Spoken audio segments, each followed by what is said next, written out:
कैसे हैं दोस्तों। आशा करते हैं आप लोग बहुत अच्छे होंगे और आपकी पढ़ाई अच्छी चल रही होगी। अब तक प्रतिदिन एक एक सेट पूरा करते आ रहे हैं। 12 सेट पूरा कर चुके हैं एडिटोरिया का और ये 13वां सेट लेके आप लोगों के बीच आया हूँ। 13वां सेट का पहला प्रश्न है कि 13वां सेट का पहला प्रश्न होगा आपके सामने। निम्न में से कौन सदिश राशि है? सदिश राशि हो जाएगा चाल, प्रवणता, जबकि ये लोग चाल, तापमान, विद्युत धारा ये सब अदिश राशि है। तो वो क्या हो जाएगा? चाल, प्रवणता, ये हो जाएगा सदिश राशि। अगला प्रश्न है प्रकाश संश्लेषण के माध्यम से कुल स्थिरीकृत कार्बन डाइऑक्साइड का लगभग आधा भाग पृथ्वी पर कौन स्थिरीकृत करता है? तो ये करता है शैवाल। कौन करता है? शैवाल। शैवाल जो है प्रकाश संश्लेषण के माध्यम से कुल स्थिरीकृत कार्बन डाइऑक्साइड का लगभग आधा भाग पृथ्वी पर स्थिरीकृत करता है। अगला प्रश्न है, तीसरा प्रश्न है रक्त शर्करा को नियंत्रित करने के लिए इंसुलिन का स्रवण निम्नलिखित में से किस ग्रंथि द्वारा होता है? तो ये आप लोग भली भांति जानते हैं कि अग्नाशय के द्वारा इसका रक्त स्रावन को इंसुलिन जो आता है वो अग्नाशय से आता है। किस ग्रंथि से? अग्नाशय से। अग्नाशय एक मिक्स ग्लैंड है। इसमें अंतःस्रावी और बहिर्स्रावी दोनों पाया जाता है। अगला है कि निम्नलिखित में से कौन सा डीएनए में नहीं पाया जाता है? डीएनए में कौन नहीं पाया जाता है?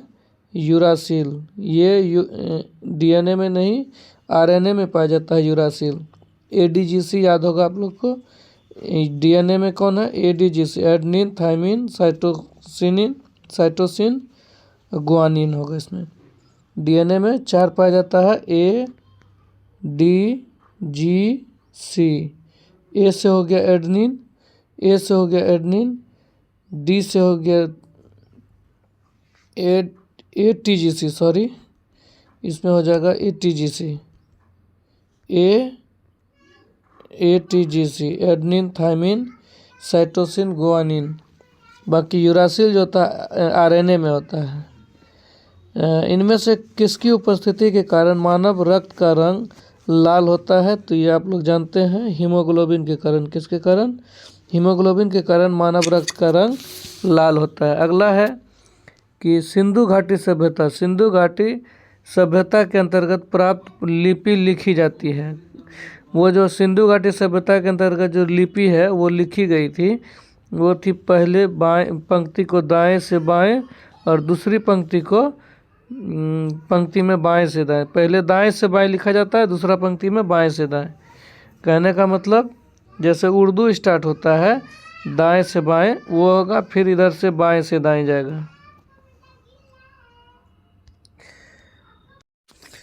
आगे है प्रथम बौद्ध संगति के अध्यक्ष। याद करेंगे आप लोग, प्रथम बौद्ध संगति जो था वो अजात शत्रु के समय हुआ था। प्रथम बौद्ध संगति अजात शत्रु के समय, लेकिन उसका जो है ये उसका अध्यक्ष कौन थे? महाकश्यप। कौन थे? महाकश्यप। अगला, निम्न में से कौन एक प्राकृतिक बंदरगाह नहीं है? ये जो है कृत्रिम बंदरगाह है। चेन्नई में जो बंदरगाह है ये कृत्रिम है, जबकि प्राकृतिक बंदरगाह में कोचीन, मुंबई और विशाखापट्टनम आते हैं। 9वां है घेरे की नीति या सुरक्षा प्रकोष्ठ की नीति, सेप्टिक वॉल्व जो बोलते हैं। सुरक्षा प्रकोष्ठ की नीति का जनक किसे माना जाता है? ये माना जाता है वारेन हेस्टिंग को। किसको? वारेन हेस्टिंग को। वामपंथी विचारों पर आधारित फॉरवर्ड ब्लॉक की स्थापना कब हुई थी? फॉरवर्ड ब्लॉक की स्थापना 1939 में हुई थे। आप लोग जानते हैं त्रिपुरी अधिवेशन के बाद ये फॉरवर्ड ब्लॉक का स्थापना सुभाष चंद्र बोस जी ने किए थे। आगे है 11वां प्रश्न, विश्व में मछली उत्पादन की दृष्टि से, किसका?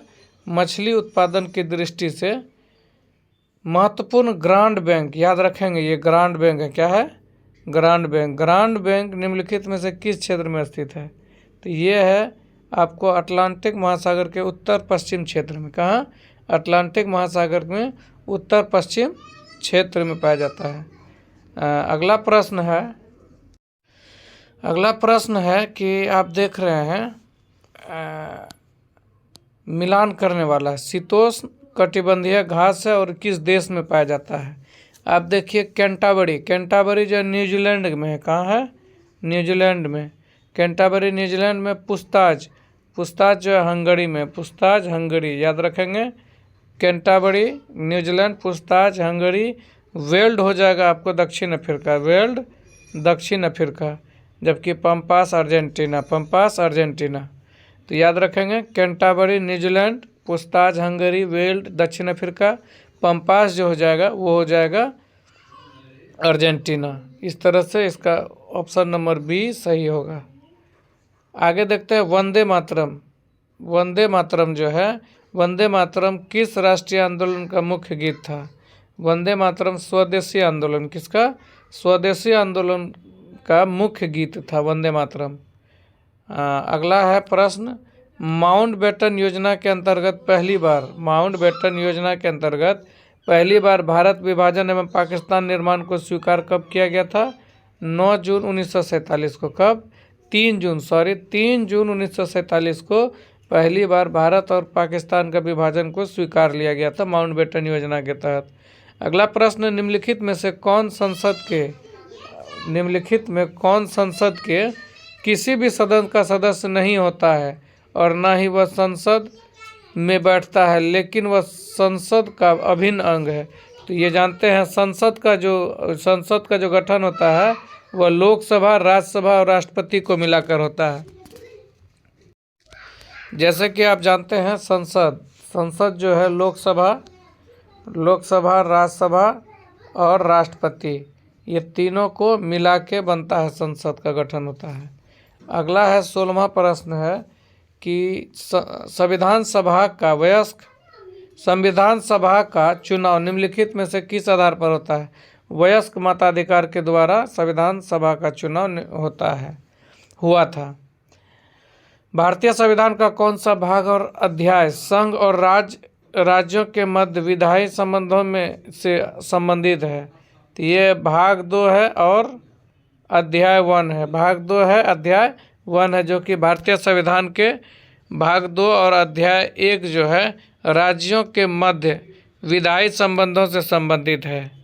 अगला प्रश्न है 18वां प्रश्न हो जाएगा, किस संविधान संशोधन के अधिनियम द्वारा मतदान करने की न्यूनतम आयु 21 वर्ष से घटाकर 18 वर्ष कर दिया गया। राजीव गांधी के समय में 61वां संविधान संशोधन में किया गया था। कब किया गया था, 61वां संविधान संशोधन। नील आंदोलन का जमकर समर्थन करने वाले हिंदू पैट्रियटिक के संपादक थे। नील आंदोलन का जमकर समर्थन करने वाला हिंदू पैट्रियटिक क्या है, हिंदू पैट्रियटिक एक निकलता था पत्र, समाचार पत्र, उसके जो संपादक थे वो थे हरिश्चंद्र मुखर्जी। कौन थे, हरिश्चंद्र मुखर्जी। निम्नलिखित में से किसने हिंदी भाषा को भारत की राष्ट्रभाषा के रूप में स्वीकार व पहली बार स्वराज शब्द का प्रयोग किया। तो ये किया था दयानंद सरस्वती। स्वराज शब्द का सबसे पहले शब्द का प्रयोग दयानंद सरस्वती ने किया था और ये हिंदी भाषा को भारत के राष्ट्रभाषा के रूप में स्वीकारा था। अगला प्रश्न है श्रम गहन उद्योग क्या है। श्रम गहन उद्योग वह है अधिक श्रमिकों की आवश्यकता होती है। इसमें श्रम गहन उद्योग जो है इसमें श्रमिकों की अधिक आवश्यकता होती है। अगला है निर्धनता का दुष्चक्र की अवधारणा निम्न में से किसके द्वारा दी गई थी। ये दी थी रेनगर नर्स के द्वारा। रेनगर नर्स के द्वारा दिया गया था निर्धनता का दुष्चक्र। अगला है वेद त्रयी। वेद त्रयी जो होता है वो अथर्ववेद को छोड़ के बाकी बात तीनों ऋग्वेद, सामवेद और यजुर्वेद को मिलाकर वेद त्रयी होता है। अगला है डैश मुद्रास्फीति तथा बेरोजगारी के संबंध को दर्शाता है। ये दिखाता है फिलिप्स चक्र जो है वो मुद्रास्फीति और बेरोजगारी के संबंधों को दर्शाता है।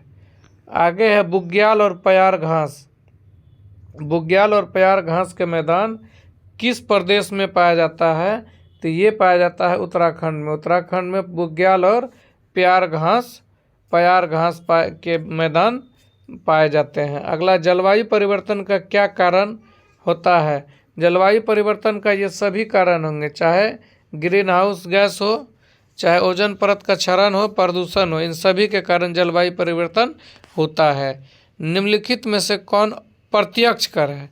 प्रत्यक्ष कर इसमें होगा व्यक्तिगत कर और निगम कर, ये प्रत्यक्ष कर है। बाकी बात सीमा शुल्क, सेवा कर, ये सब अप्रत्यक्ष कर है। पारिस्थितिकी शब्द किसने दिया? पारिस्थितिकी शब्द जो है वो हैकेल ने दिया था। कौन दिया था? अर्नेस्ट हैकेल ने दिया था। अगला है 29वां सवाल कि निम्नलिखित में से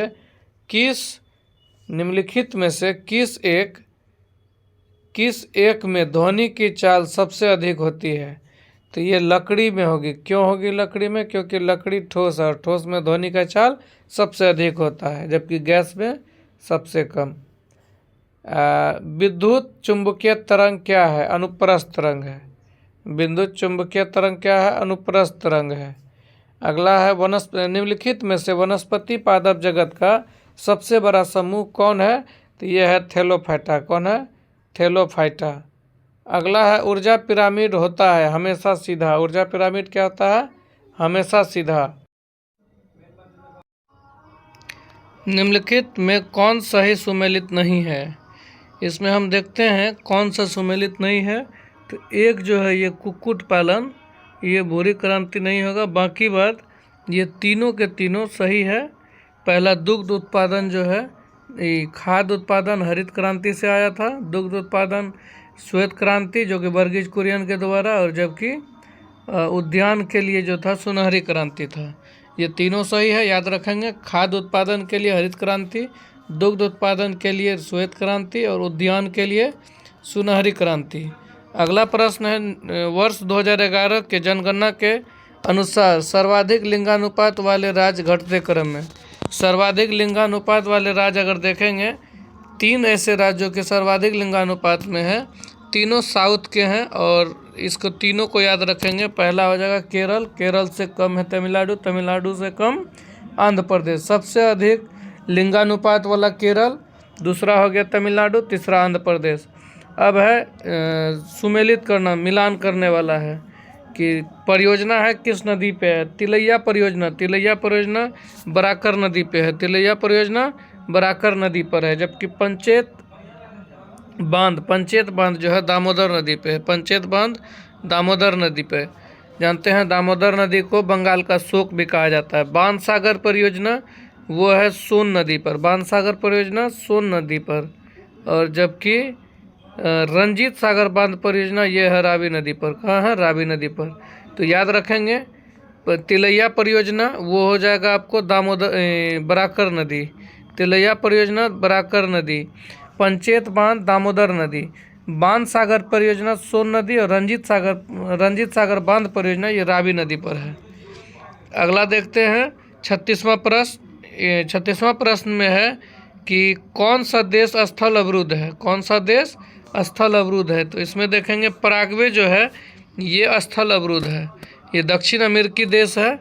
ये चारों दक्षिण अमेरिकी है, जबकि ये और तीनों जो उरुग्वे, वेनेजुएला और कोलंबिया ये लैंडलॉक नहीं है। इसके किनारे पर महासागर है, जबकि पराग्वे एक लैंडलॉक कंट्री है। स्थल रुद्ध। ग्रैंड कैनियन घाटी। ग्रैंड कैनियन घाटी निम्नलिखित में से किस नदी की धारा से बनी तंग घाटी है? कोलोराडो नदी है, जानते हैं आप। ये अमेरिका का, यूएसए का जो है ये एक नदी है कोलोराडो नदी। इसी का तंग घाटी कहलाता है ग्रैंड कैनियन घाटी।